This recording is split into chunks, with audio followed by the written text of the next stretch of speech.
he's got gold. 13.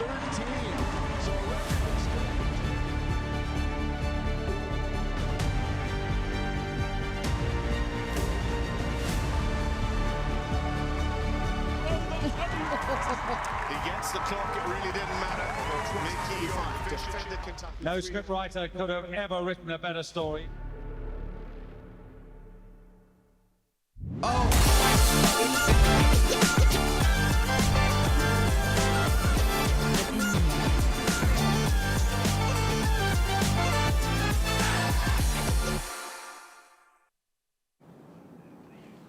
Well, hello there and a very warm welcome to you wherever you may be watching from around the world to this edition of the Clip My Horse TV in and out studio. We are, of course, bringing you all of the action from Falsterbo. It is CSIO 5-star there in the beautiful part of Sweden that we've come to love over the course of this week because it is a gorgeous place to be. Amy Parks here with you, bringing you all of the insight and the analysis ahead of this all-important Rolex Grand Prix this afternoon. What a class it is shaping up to be. We are going to be delving into that in depth and taking a look at it from every angle. I'm not alone in the studio today. To join me and do that with me is the fabulous, as always, Rosie Russell. Welcome, Rosie. Thank you very much. I'm really looking forward to this class because we've seen some great action already with the likes of the Nations Cup and the Derby. So a Grand Prix, Rolex Grand Prix, could be a fascinating way to end. Yeah, and an incredible series, this Rolex series, always brings the hype, the action,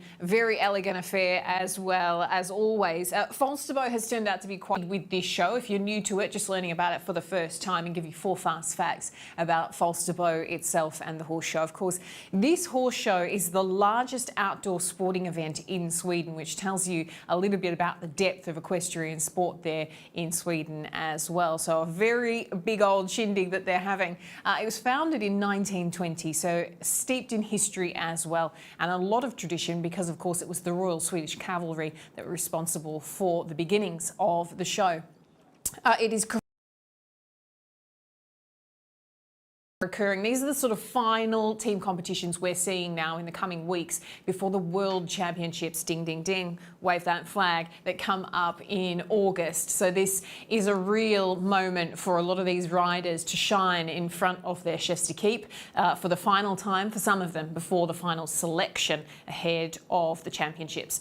And of course, this event has been going throughout the week. It started on Monday, actually, so it's 7 days of competition with some of the lower form classes, as well as other disciplines and other illustrations of excellence in equine sport and equestrian sport. But more than 60,000 visitors crossed the threshold there in Falsterbo, and why wouldn't they? Because and she is in Falsterbo. She's been there this week gathering for us, and she's joined by the People's Prince of Show Jumping, Richie Vogel.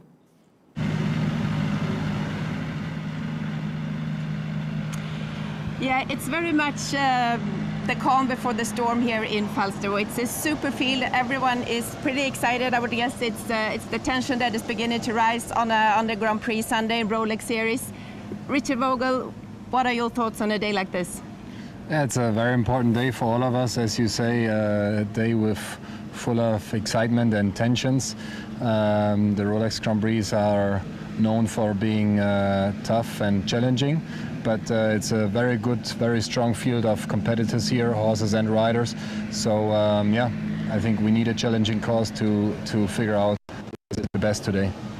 Just a quick word on your confidence right now. It seems like so much is going your way. The major win in Aachen, of course, and then Spruce and everything.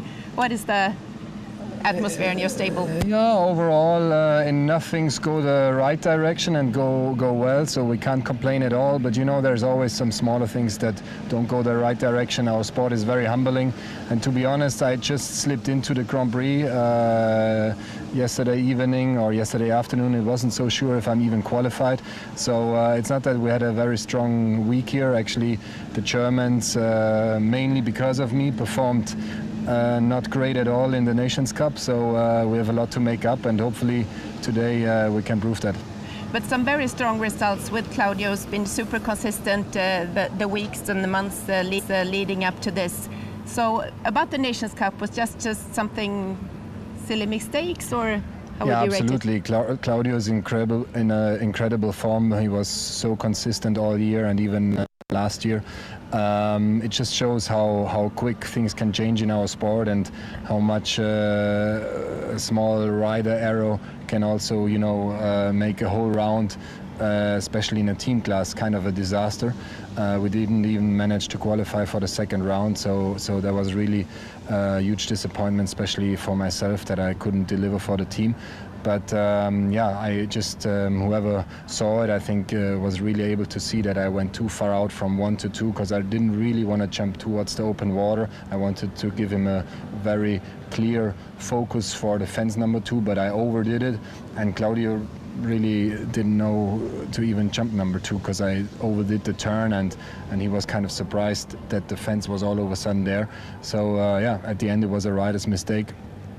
For the rest, I think he jumped very well. I think we can have a good day today, but that's still to see. And on a day like this, if you need anyone to, go through your plan and make decisions, who do you turn to? So I'm very lucky that Sophie Hinners and I, we train together at home. We know our horses inside out. So for sure, she's someone that gives me a lot of feedback, and I can always rely on in terms of getting advices and tips. But also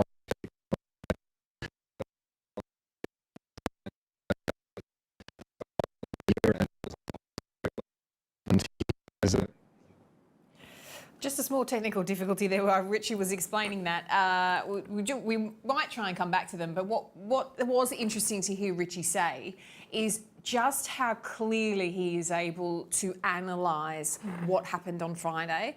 I feel really sad when I hear how down he is. And it does come down to those tiny things, and they're tiny percentages that make all the difference, and then the mistakes happen. And you might have made a decision thinking it was the right one, and it just wasn't on the day, and it all comes tumbling down. But, he is the reigning European champion, as we say. He's had a terrific run, that huge win in Aachen. So there was a lot of positive as well. 100%, and that's what makes him so amazing at what he does, is that he can analyse. He understands when he's gone wrong, goes back, looks and fixes, and that's why he is so good, and why. Where did I make mistakes? But that's part of the job. Yeah, and you have to look at these horses too. You got to know that these are athletes in and of themselves, and they are incredible, unique creatures. They all have their own personalities and dispositions as well, don't they? So they are literally tuned to that percentage, to that on a wire as well. So it's so detailed, the approach that these riders have to take, and so particular that they have to be. And we will look forward to seeing illustrations of that all afternoon in the Grand Prix, because there are certainly some impressive combinations that come forward this afternoon in this 50-strong class. We were talking about the venue. Marlon's been there all week, and this is some venue, Rosie. It is really, really lovely. The riders have talked about this as well throughout the week, talking about how much they love being there. It's a wonderful environment for the horses. They really get to relax. It's right sort of in a...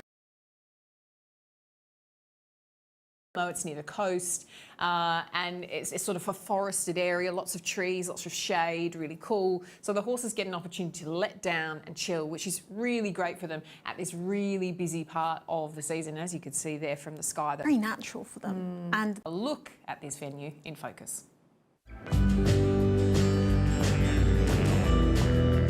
On the seaside, about 30 kilometers south of Malmö, for many years Falsterbo Horse Show has been the highlight of the summer for Swedish equestrian sport.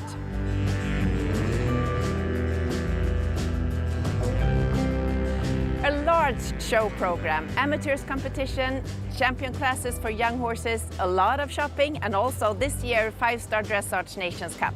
And then, of course, as the main number, the icing on the cake, the 5-star jumping, with the big names have won here in the past. 1969, the first winner in history of the classic Falsterbo Derby, Mr. Jan Avanius, now head of the organizing committee.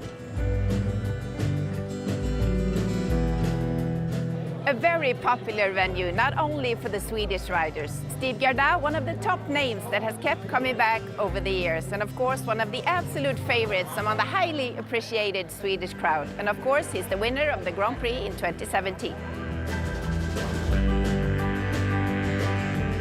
2025 was the start of a new era, first year as part of the Rolex series. And as a result, the level of the starting field reached a whole new level. Falsterbo Horse Show is more than ready to crown new champions.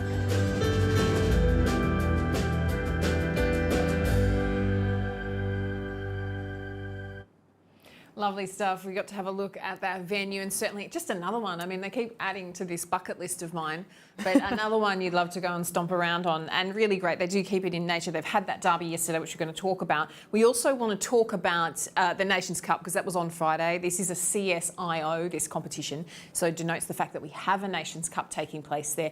We said earlier, very, very important for these teams. This is the last couple of opportunities where they get their opportunity to,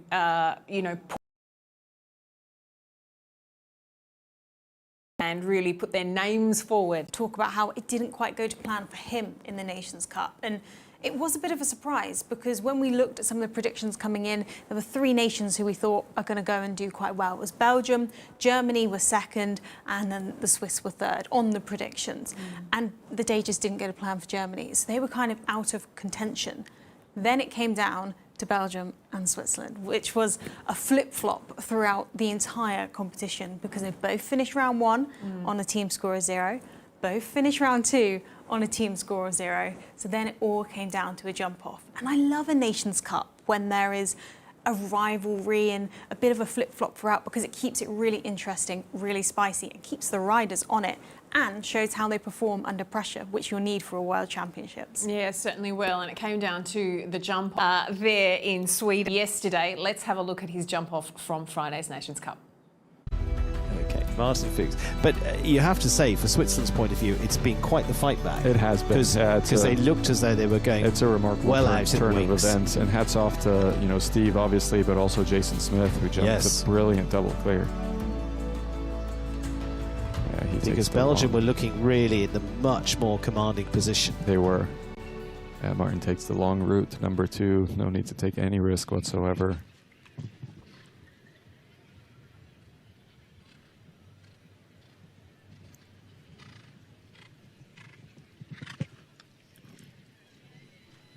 He's going to get nice and square here. You can tell he doesn't take the most direct line. Yep. It's 3 jumps from home.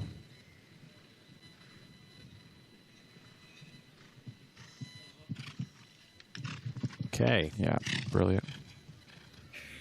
Other than disaster at the last, this is done for Switzerland. Yeah, I mean, he could go through this and still win. He'd still win, but yes. There you go. Very, very nicely done. He can afford a bit of time. Yeah. 3 for time, but as you said, it was a super team effort by Switzerland. They fought back in there. They had an elimination from Gate Down, who's jumped some brilliant rounds. He jumped clear in the first round. Just it didn't work out in round 2. Steve Gerdau coming into play with Dynamics as well. Martin Fuchs bringing it home for them as well, but they picked up as a team in the second round with that elimination. Still kept producing the clears. Oh, well done to Marty there. Let's keep talking about Marty, because it is the Marty Show. He's backed that up. Beautiful round there with Lord, but then brought a Love to Be forward for the Derby yesterday, which was our feature class. Yeah. And a really cool class. We've talked about the fact that these Derbies now are really starting to gain a little bit of momentum again, as the riders kind of look to them as something that they really enjoy, because I think Jess Curtin was pointing out yesterday, they kind of went off the board 5-star show jumping classes, and now these derbies have really started to pique some interest, which is fab to see. And of course, Marty taking that victory yet again yesterday. I know, he was last to go as well in the first round, went and jumped a beautiful clear round, which made it 3 into the jump off. Then he was last to go in the jump off, and he just kept performing. It was a phenomenal round, and his horse was so clever over the fences, because we just gave enough room, saved every second that they could, and it was a really tight jump off, but a fantastic one, and one he most definitely had his eyes set on. He spoke to us before the class, and he was like, yes, I'm geared up, ready to go. Ready to rock and roll, and what a position he was in to do it. The Marty Show indeed. We want to go back down to Marlon Larsen, who is by the warm-up arena with a very special guest now.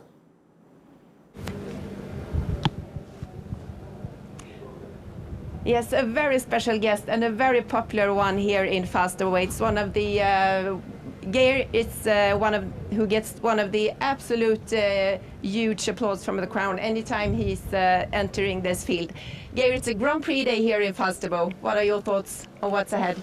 Yeah, I just walked the course a little bit earlier when we walked the 70-year-old class, you know, and it looks very, very big and difficult. I think Frank is testing his things for the Aachen here, you know, and see how it works out here. And we are the test pilots. And how much do you think that is actually in the plan for riders who are coming here, that it's the same course builder as in Aachen? For sure, that means a lot, you know, and that's why it's a very strong field today, you know. One of the best riders in the world are here, and so it's for sure, you know, that it's on grass with the course designer. Okay, Aachen is an even bigger field than Falsterbo, but it gives a little bit similar feeling, you know, to ride here. And you have certainly found a horse that suits you super well.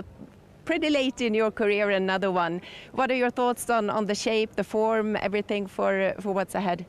So far he's been going well this year. He jumped very good indoors, and the last show he did was in Drammen. We were on the winning team there. I had to do the jump off for the team and we won there, so it was good.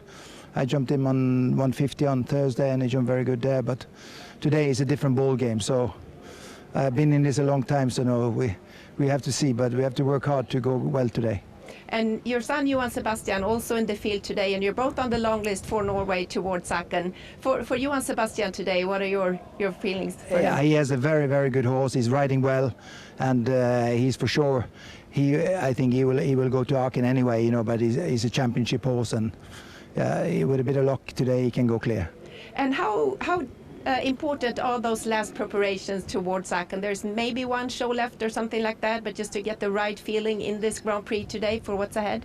Yeah, it is very, very important, you know, like, you know, it makes no sense to go to Aachen just as a tourist, you know, like, you must have a horse going well, you must be riding well, you know, like I've been doing it for so many years, you know, and I've been to so many championships, and I know, you know, you don't need to go there if you're not really ready for it, and then it's better wait.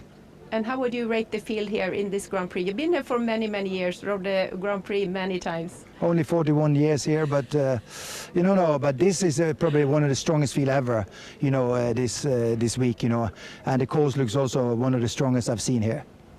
41 years in Falsterbo, and he says this is probably one of the strongest fields. What a class ahead, and so much top sport to look forward to. Thanks, Marlon, and thank you to Geir Gulliksen as well to Jimmy. Enough times because, as they said there, this is a really strong field, and as Jimmy said, rating it as one of the strongest he's ever seen. Let's talk about this class today. It is a Rolex Grand Prix. Let's give you 4 fast facts about how everything is set to play out. Of course, as part of the Rolex series, Marlon has mentioned that it's been since 2025 that it makes up those 7 events across the world. It is a CSO IO 5-star, and it is at maximum height of 1.60 meters. So this is the biggest and the baddest in the sport of show jumping. Our course designer is Frank Rothenberger. Of course, we've seen him around and about making some special cameo appearances, Rosie, on the In and Out show as well. He's a good friend of ours, and the prize money on offer is a cool €500,000 today for this class. And Rosie, this format today is interesting because it's over 2 rounds. So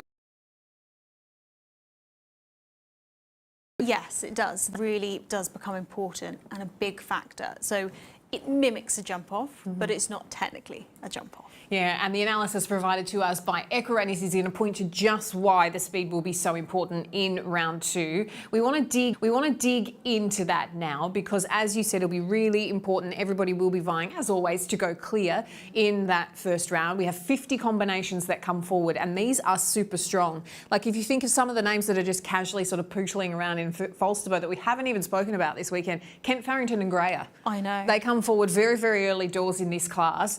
And I mean, talk about superstars of the sport and just sort of very under the radar this week, haven't they? They're very under the radar, and I think they could be one that are going to jump clear because Equestrians have taken a look at who is likely to jump clear in this class, how many we're likely to have, because we do have 13 going through to round 2. But if we look at our averages from our previous years, from round 1, roughly only 21%. So we're looking at about 10 riders actually jumping clear. So as I've mentioned, 13 will go through, but 10 only jumping clear. When you get to round 2, that opens up a bit more. 50%. That is still only 5 clears though. So time is going to be important. Jumping clear, of course, is always important. But when you have 5 jumping clear, it does become more of that jump-off style battle. Yeah, absolutely. And important to say that they take 13 through to that second round. And if we're predicting to say we're going to see 10 clears in this first round, important to know that if the lowest number of faults, if you're still in that group of 13, you will go through to round 2. So that is important to know as well. So that's the prediction there from EquiRatings. As you can see, opens up again, 50% jumping clear. So you've got to be quick in round 2, and that's where the speed comes in. Let's take a look then at the chances. Who is going clear then, Rosie, these clear chances? Well, you mentioned Greer and Kent Farrington. Of course, they're at the top of the leaderboard because they are our winners from that FEI World Cup final back in Fort Worth earlier on in the year. They've had such a phenomenal season. They also went on to win the US Equestrian Open final, that Rolex Grand Prix out in Wellington. And they are on just flying form. Whenever they enter the ring, everybody else should be nervous. They were 8th in Aachen as well. And I can't really see them not making it into round 2. We also look further down, Point Break and Ben Maher. You cannot look past Ben Maher, 58% as a clear chance, which is really, really impressive. They've done 2 Grand Prix this year, 2 5-star Grand Prix, and both of them have been phenomenal. They were 2nd in Windsor, and then they went and won Rotterdam recently. So, okay, it's not many, only 2, but when they come out, they really mean business. Oh yeah, he is absolutely, there's a fire in that man's belly, and that 5-star win was a long time coming, and it meant an awful lot to him in Rotterdam, and really, really positive things pointing towards that ding, ding, ding World Championships this year. Most definitely. And then if you look a little bit further down, the Irish, we have 2 Irish close together, 57% there for Dara Kenny and Eddie Blue, and then James Can-Cruz and Shane Sweetnam also performing really well. They're really, really consistent combination, James Can-Cruz and Shane Sweetnam, especially if you're talking teams, because they were part of the team that placed 2nd in the Longines League of Nations out in Ocala this year. Jumped clear there. You need clear jumpers for a World Championship team, so they're really, really good ones to watch. And just a little bit further down, Andre Thieme, he won this class in 2022, so cannot look past him at all. And casual DVZ Peter de Vos. They are podium machines. Like 90% of the time they enter a class, they're on the podium, so definitely ones to watch. But you know, further down we have Marlon Byron Johnson for the home nation. There's plenty of good riders in this class who can come in and jump clear, and I think the stats are showing us exactly that. Yeah, as we said, I don't think Jimmy Gilligan could be more on point by saying this is an incredibly strong field. He has said this is the strongest he has ever seen it, but with that a list of names who have come and won this, you know, namely, as you said, we've got a previous winner here today to try and challenge for another win. We actually do have 3 previous winners coming forwards in this class, which just shows the competitiveness of it. And also they know what to do in this ring. They know how to go and win.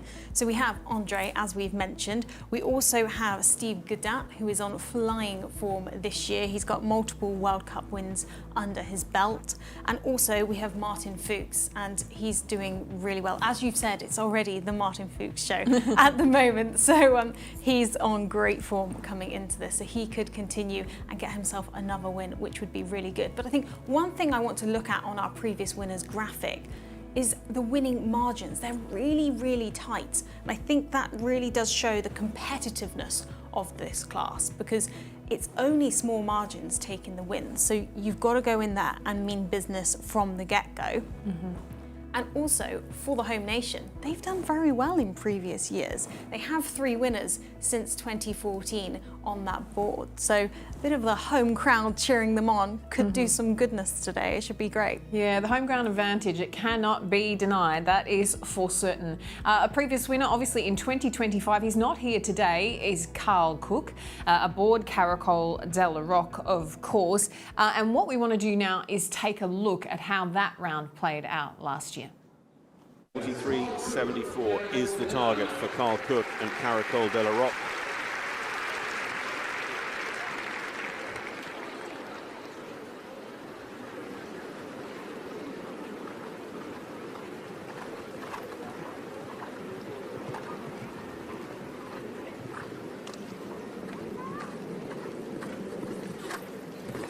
fastest horses on the circuit at the moment. They're called Snail de la Rock. Also 5-star Grand Prix winners just in the last 4 weeks, taking Rotterdam. Rome Piazza di Siena winning the first ever Rolex Series Grand Prix there.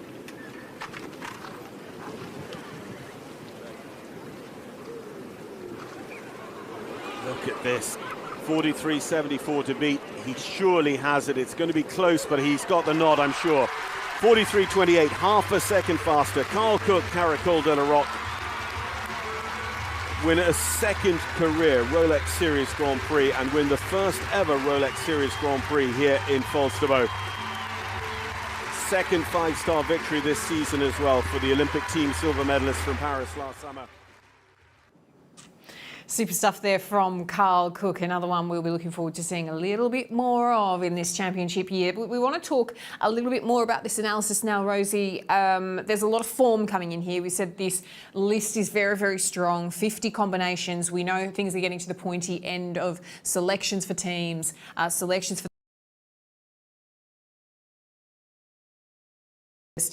let's talk about the ones who come in bringing the form then. We have some really impressive combinations, as we've already mentioned. Ben Maher and Point Break leading the way with that clear rate of 100%. This is for their rounds this year at 160 plus at the 5-star level. So he has only done 2 rounds, being Windsor and Rotterdam. Clear rate of 100%, amazing. The only difference compared to, let's say, some of the other riders we see on this list is their pool of competitions and rounds much smaller than other people's. Consistency, phenomenal, but only 2 rounds. But that's why they're at the top with that 100% clear rate. We look further down, Belgium are on fire. The riders they're producing are phenomenal because we have Thibaut Spitz and Peter de Vos in 2nd and 3rd on our ones on form with a clear rate of 83 and 82%. I also want to say that Impress and Thibaut Spitz have been flying form. They won the Grand Prix in Fontainebleau. They've also had lots of success, 2nd at the Dutch Masters. They were 2nd in Saint-Tropez for the Global Champions Tour Grand Prix. So they have really been firing on all cylinders in 2026. Andre Thiem a little bit further down there with a 75% clear rate, as we've mentioned, a previous winner. So he's definitely all to go. Richard Vogel, who we have spoken to with Claudio, and actually Jose Maria La Roca, both on similar percentages there, both on 67%. And what I want to look at with those two is that Richard has 9 rounds with 6 clears, a much smaller rate for Jose Maria La Roca with 3 and 2. But they were also 2nd in Aachen for that Grand Prix, which is a big, big Grand Prix to go and put in a performance like that. So the field is so strong, and I think that is why we're going to have a really, really good class here today. Yeah, absolutely. It is soaked with talent, and looking forward to seeing them all come out today.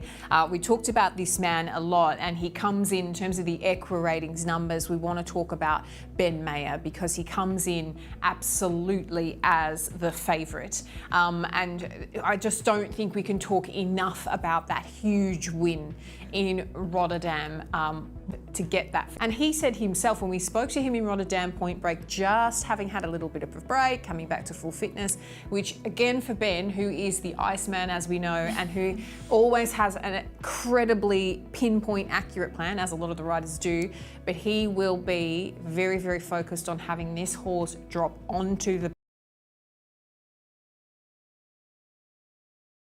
I would hazard a guess and say work. Some horses don't like to be run regularly and out every weekend, and Point Break might be one of them because he saves them for special occasions like this class, like Rotterdam, like Windsor, and then goes out and performs and absolutely smashes it. So I can see why they are the favourite coming into this and behind everything, so win or lose. That's very interesting to see him come in as favourite, and we love that. Let's put him up against then the one who brings the form, who is someone that you spoke quite a lot about there. The one who brings the most form is Thibaut Spitz and Impress K van Kattenay.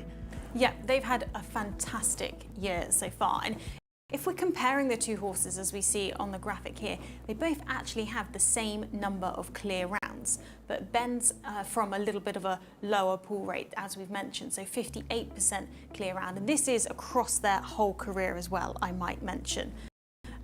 Actually Point Break and fourth in Madrid, and I think when you've got that current string that is going really well, those current string of results, back-to-back podiums, back-to-back top 10s, you come in with a lot of confidence.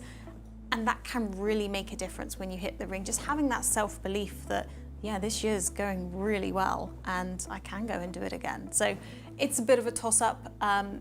Current form, probably Impress is just a little bit ahead. Just a little bit ahead, or in your books anyway, you've got no favourites, so you're being impartial. Yeah, so very, very interesting stats as we look at those go head to head coming into this class. There's another rider we've spoken a little bit about, and we've spoken about this man as being an absolute 5-star podium punisher. Like, he is there or thereabouts every single time. And we talk about Peter de Vos and talk about a string as well. Some pretty impressive horses in that stable. Definitely, and he's had a pretty impressive 160 in 2026. He's had 4 5-star Grand Prix and World Cup podium finishes and really strong results. 2 of them came out in Doha. He was 3rd at the Dutch Masters, 3rd in Basel as well. So he's really pushing those podiums, as you've mentioned, and he's early to go in the class, which is really interesting because we can kind of get a bit of a view as to how things are riding, how things are going, and how competitive this class is going to be, because we really do have some hard hitters from the start. So I'm really looking forward to seeing him go in early and show us how it's done. Yeah, and speaks so highly of Casual, and Casual will certainly be there or thereabouts to be talking of a World Championship year, absolutely, with that 4 5-star podiums, equaling to Connier, who, you know, widely regarded as one of the most consistent horses we have out and about under Martin Fuchs. He is our rider in focus, obviously, for today, and we were very fortunate to have Marlon go and catch up with him. Of course, it's very special to have this kind of horses on Grand Prix 5-star level, that we bred ourselves with our family and that we completely produce ourselves from foal till the highest level of our sport. That's of course a dream that comes true together with my whole family on the highest level. It's nice that we could achieve that, and not only one but a few now. So we are very proud on that, to be honest, with the whole family. Casual, we knew from the very beginning when she was already free jumping, she really stood out the group. She was really something special. You could already see she had also very particular character. When she came in the ring, when she was free jumping also, and in a good way. But we knew from the beginning that she was something particular, something special, yeah. Since she was 4 years old, always we never put pressure on the young ones, because I think that when they're coming at an age of 8, 9, 10, they already have to jump enough. So at the young horses, we really want to preserve them. And also with Primo, we did that, and step by step, he always did his job. When he jumped to 5 years old, we thought, okay, nice horse. When he jumped to 6 years old, nice horse. And then he started to jump the 145. The 150 horse, and then he jumped the 150, so easy, so effortless as well. He really knew where the pole was. He's a very intelligent horse. And then when he jumps 150, he did it so easy that we said, okay, maybe he can do the step to 160. And then, okay, the last step, now he also does so easy. And that horse, you couldn't see it from the very beginning that he would jump the really biggest Grand Prix that easy, but he does it. I must say, in the breeding part, I give a lot of credit to my parents. It's really their passion. All the foals are born on their yard. It's really unbelievable how they have still all the energy to do all this, and how they still believe in what we are doing, and how they believed also from the very beginning that if we did it in the right way, that we will end up with this kind of horses, and they were right. It takes time and it takes effort, a lot of effort, but you need to be patient. We are having a company in fruit business, but also fruit growing, and my father always said, when you plant a tree, it's only after 4 years that you can pick the fruit. It's the same with horses, so, and he's actually right. I think through the years we gained a lot of experience, and together with all of us, we I think we take a lot of good decisions. As a child or as a young rider, you always dream of doing the Olympics, and of course then my first Olympics in Tokyo was also with a horse that we didn't bred ourselves, but we bought it when she was only 2 years old, so we also did the whole process ourselves, and then we could bring her up to the Olympics and then win a medal with the team on the Olympics. Of course, that's for me still the most emotional moment till now, that we could all achieve that with a horse and myself together with my family. That was a great moment. I have, but I'm not going to tell the name, but I have 1 or 2 horses that I really think it's same in our breeding. We have now more and more young horses. Actually, the group of better horses is becoming bigger and bigger every year because you have more knowledge. So, but of course, like always, it still has to happen. And the last little step from 5-star level, from 150 to 160, is a very, very big step. In centimeters is a small step, but in the mind of the horse is a very big step. And we only know when they do it. So, but we have some potential in the stable. I think that I am not finished riding yet. Hopefully.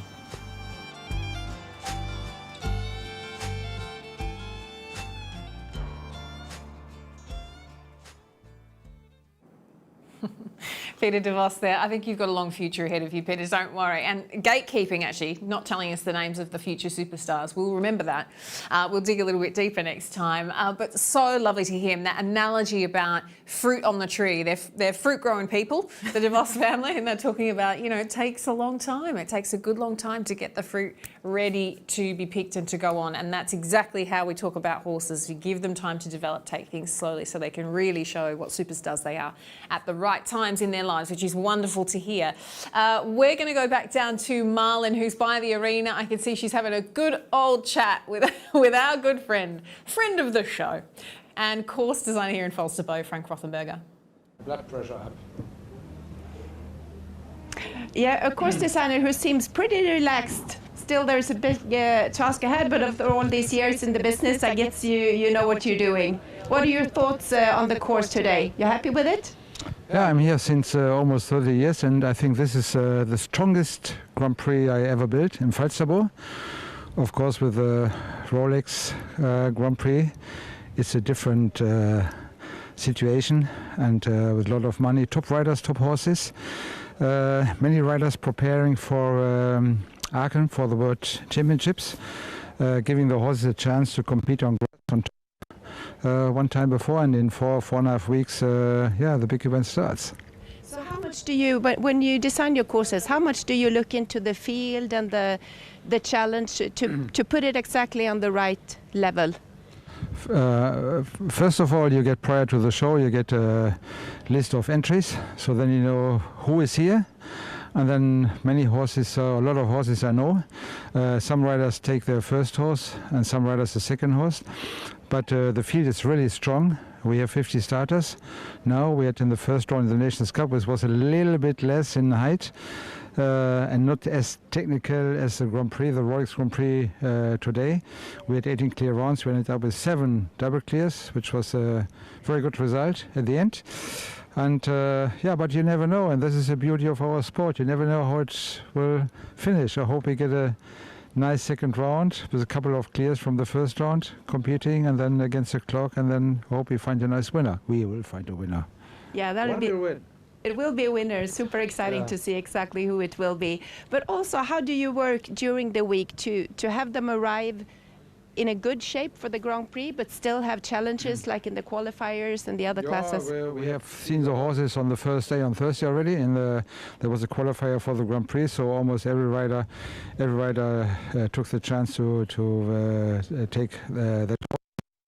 Pre-qualified already for the Grand Prix, and but we have seen almost all the horses, and the quality is very high. The level is very high, and that's why we were a little bit stronger than the previous years. How would you describe your strategy for course building? What do you want to achieve?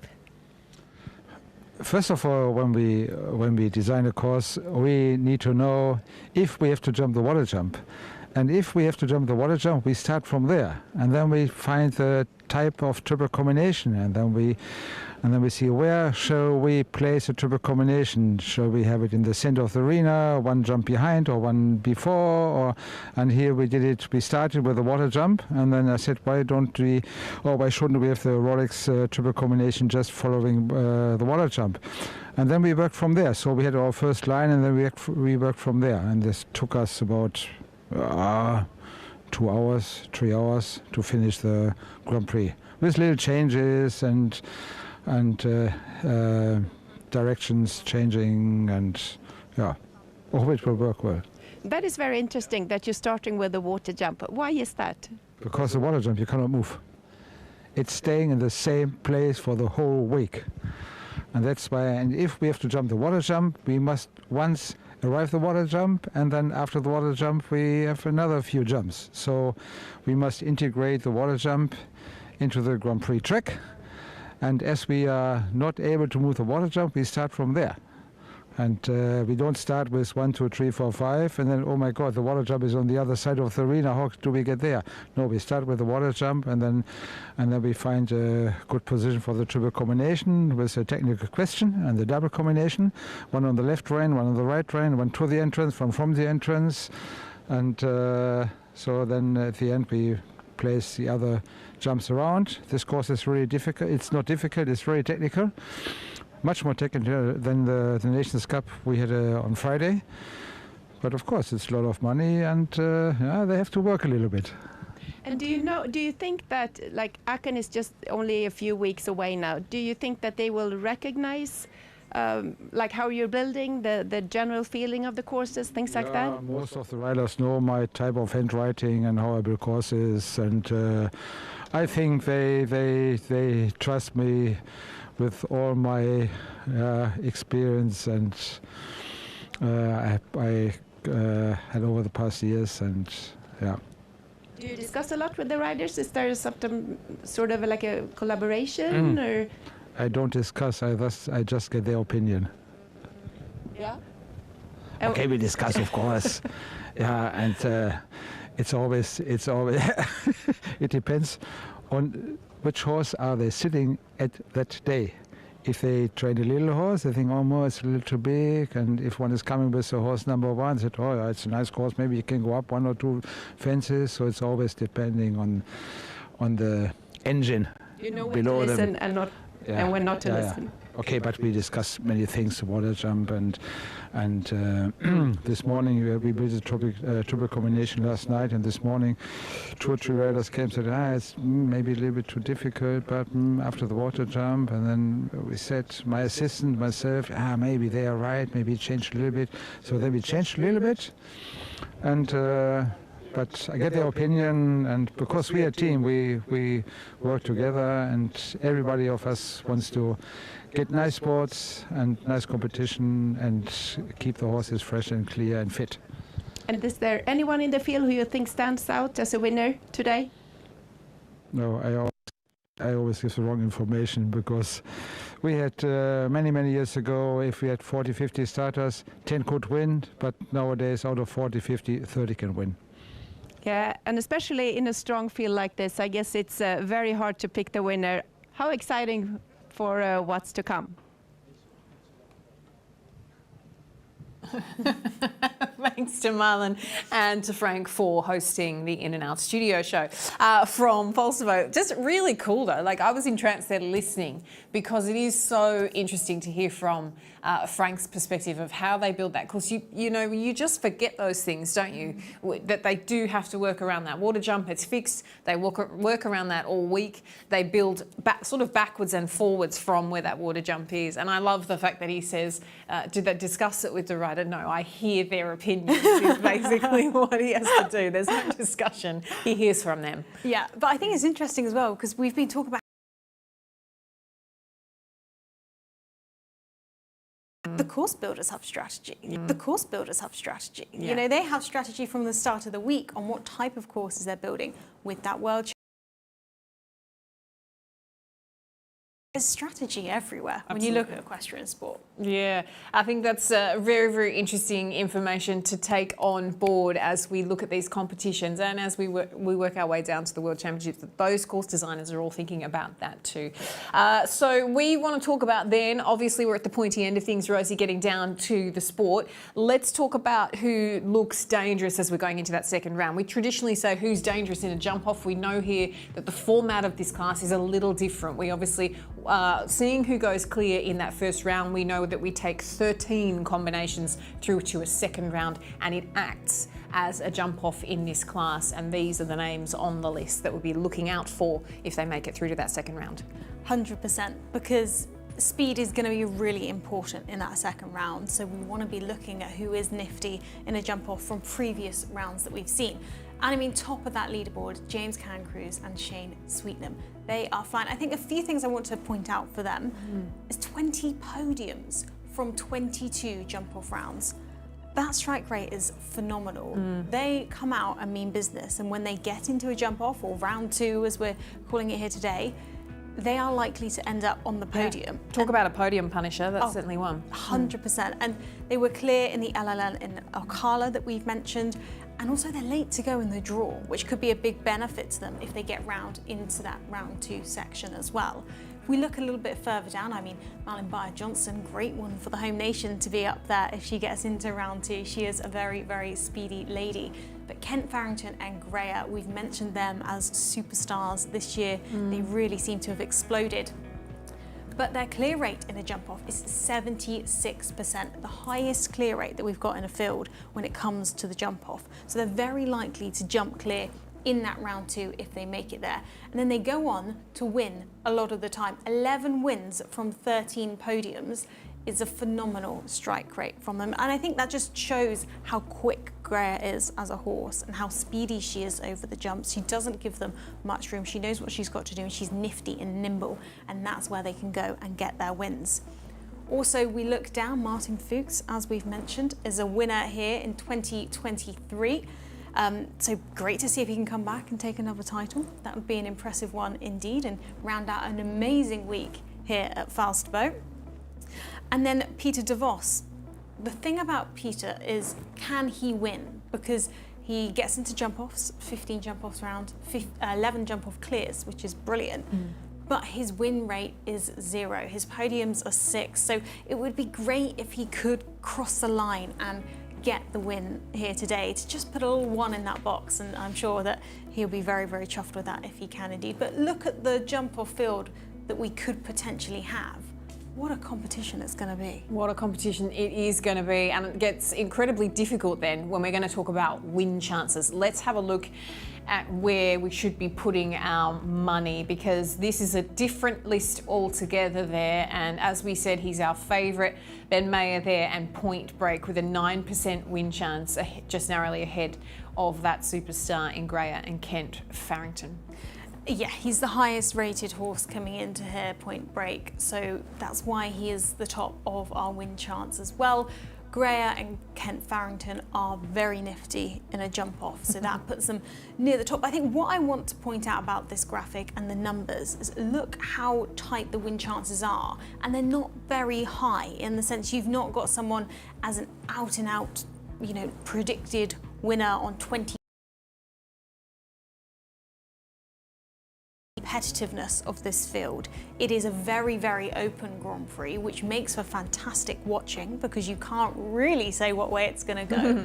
And I think that that's what's going to make this afternoon really exciting, is looking at the numbers. It shows that there are a lot of horses coming in here on form, and speed is going to be a big factor when you make it into round 2, because that is what's going to determine our winner. It absolutely is. And if you had to pick one name, who's your winner, Rosie? Oh, tough one, but I'm going to go for Kent Farrington and Greer. Oh, it's cheeky. Let's go. I'll say nothing. That's what I'll do. I never do. I end up skating out of it most weeks, so we'll see how we go. That's why she asked me the winner. I need to be asking you next time. I know. I got him first. We're going to say goodbye to our viewers on YouTube and on the 24/7 channel. You can, of course, keep watching all of the sport on Clip My Horse for free this afternoon. You just need to head to the website, to the In and Out channel, and you can continue to watch the studio and enjoy all of this Grand Prix action that is all coming your way all afternoon. So don't leave us, hang about, go and watch us on. Excited to bring you all of that sport. Our commentary team are going to bring it to you all live all afternoon. We'll be in and out, as the name suggests, throughout the course of the competition. But for now, we're going to hand it over to our commentary team, led by Steve Wild. 7 elite 5-star Grand Prix. They are shows you just want to be your best. You can really feel the weight of the history when you come here. He will jump maybe the biggest fancy of the year. It takes determination and hard work, not just great horses.